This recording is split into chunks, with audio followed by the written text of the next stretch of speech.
Hello. On C.S. Lewis. C.S. Lewis was born November 29th, 1898.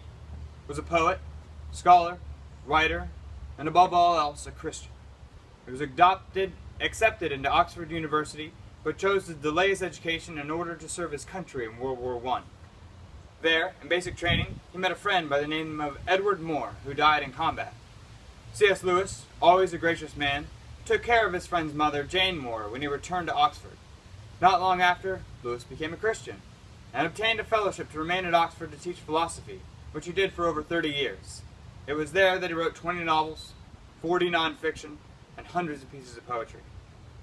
Most young adults might know the name C.S. Lewis best for his 7-book series, The Chronicles of Narnia, a harrowing tale invoking Christian themes alongside Greek and Roman tropes.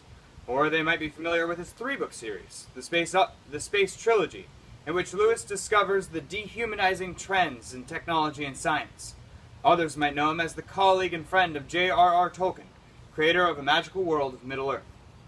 These are important aspects of Lewis's life, but what he wanted you to know about him was his expertise as a literary historian. C.S. Lewis himself is quoted as saying, "I stand before you somewhat as an Athenian might stand. I read as native texts that you must read as foreigners."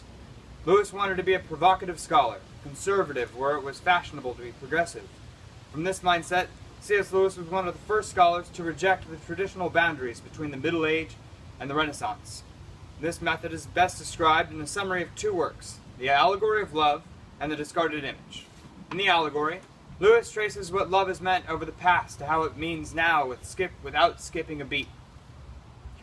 The Discarded Image, Lewis recalls the geocentric model of the Middle Age, in which most scholars thought that the Earth was the center of the solar system.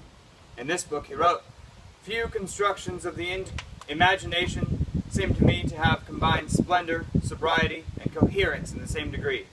It is possible that some readers have long been itching to remind me that this has a serious defect. It was not true." Now Christians might also know Lewis as the propagator of a concept called Mere Christianity.